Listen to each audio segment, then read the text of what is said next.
Hi, welcome to Detours, Understanding Acquired Brain Injury, and this is Unit 2, Chapter 2. Okay, so you may be asking, well, wait a minute, you said there's DNA in the nucleus and then the mitochondria. Okay, so there is DNA in two places. I remember that. Great. Well, what is DNA itself? As I said, it's kind of like the cookbook with genes for recipes. But I assume they're not in English, French, or even binary. Nope. So let's talk about DNA and how it works specifically, okay?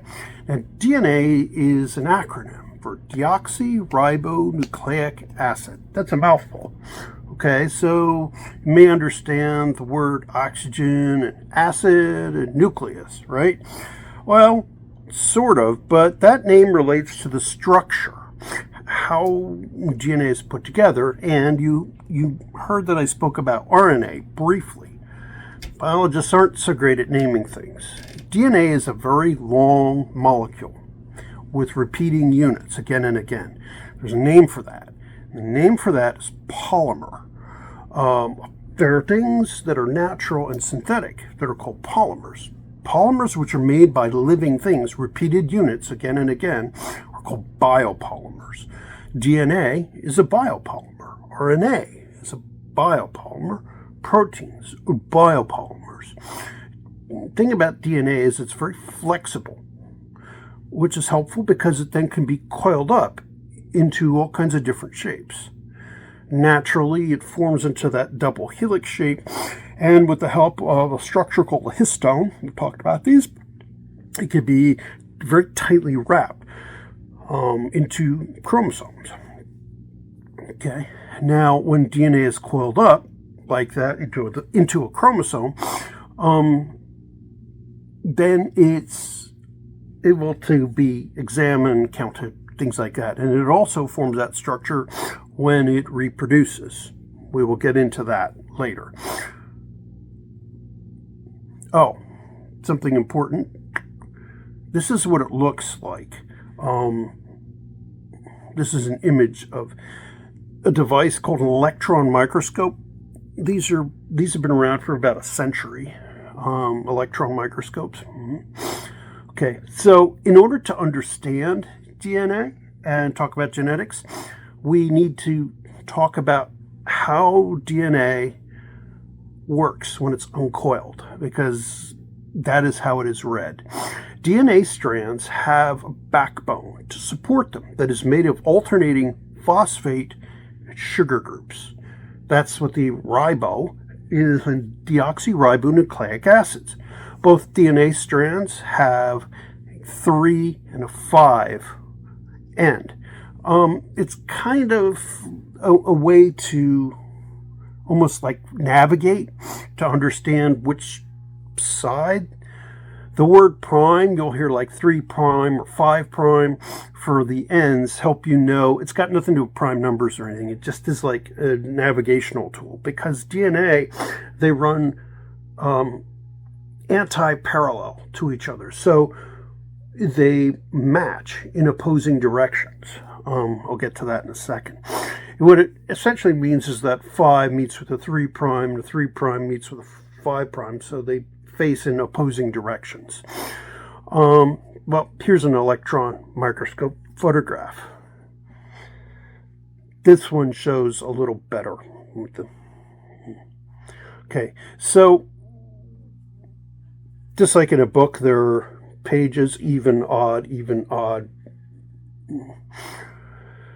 So, just like also in a book, there are individual letters that make up words. Now, the individual letters form that foundation, but they don't really tell you alone. They don't mean much of anything. They have to be put together into words. And the same is true for DNA. Individual letters don't mean much of anything, although if you change a letter, it can change what word you're saying. So it is important, but alone they don't mean much of anything. So let's talk about the alphabet with regards to genes. The letters are called nucleotides. Nucleotides are the letters of genetics, okay? but alone, they're not a gene. They're just the letters that spell out the words. So what are these?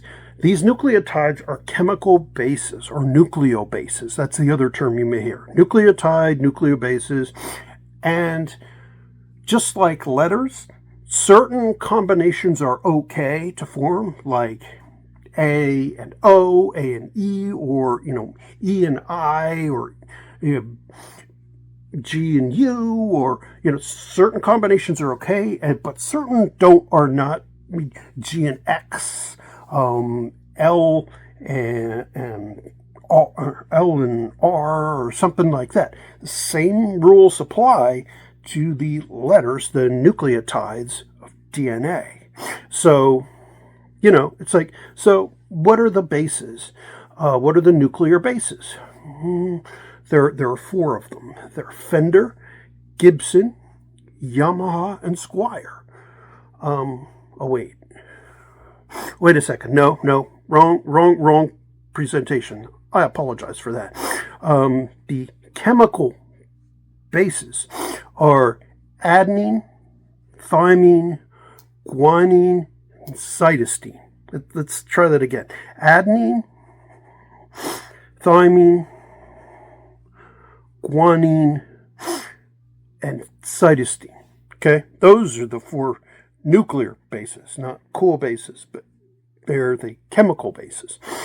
And those are in order in which they are allowed to match, one on one side of DNA and one on the opposite side. Remember how I said parallel, they run. So if there's adenine on this side of the DNA, on the opposite side, there either has to be itself, so adenine, or thymine, adenine, thymine, or guanine, cytosine, or guanine, cytosine. Or you can have thymine on this side, and adenine on this side, but you cannot do adenine and cytosine. So they only match with themselves or one other pairing letter. Now that may seem kind of restrictive for the letters but there often are repeats, or there are alternating, because you can use the opposite letter on the opposing side here. And they match all the way down, in groups. However, it's important to understand that these letters have to form words, and it's these words that spell out segments.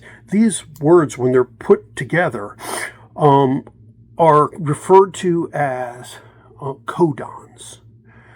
3 nuclear bases, adenine, thymine, matched on the other side with thymine, adenine. 3 groups, 3 letters, 3 nuclear bases make something called a codon. Always and only 3. Codon. Codon is a word to genetics. That is what is read to make a protein. Codon. A codon is a word in genetics. Okay? And it is these codons which form proteins. Okay, so let's get into how this works now, okay? We're going to go through protein synthesis. Okay, when a cell needs to make a protein, it'll send a chemical signal. It's like, I'm low on, I'm running low on an enzyme, which I need to build the cell wall out of, let's say, okay? It senses a change in the environment, and it will trigger the release of specific markers necessary to bind to genes and open that section to unravel the chromosome at that section. It'll release the histone and unravel and open that section associated with the desired protein. Now, it knows chemically, because it's marked methylation, to unlock that specific segment because it has those markers on it. And it knows because that specific protein it wants from that specific gene has a matching section. Key to a lock to open that section. Okay? There is a specific segment, there's a specific section called a promoter, which tells that where to start the synthesis. And so what will happen then is nucleotides, or nuclear bases, as I said, are read in groups of 3. These codons then are going to be read to make proteins. In Grandma's cooking analogy, codons represent the words for, making those chocolate chip cookies. Individual words alone, though, still don't make anything. Eggs, heat, oven, flour doesn't mean anything alone. They've got to be read out completely to make a recipe. I think it's time to take a break here, because I just gave you a whole lot of information. So let's take a break, and we will see you next time to go through a step-by-step chain, and we can then discuss how it happens, how codons are read into sentences, which produces the protein. All right, please remember, click like, subscribe, don't forget the bell icon, hit to all. If you know anyone who would benefit from seeing, or who's interested in genetics, or who's learning, or if you're want to share this information, please. And if you have any questions, please post that below, and we will see you again. Bye. See you next time.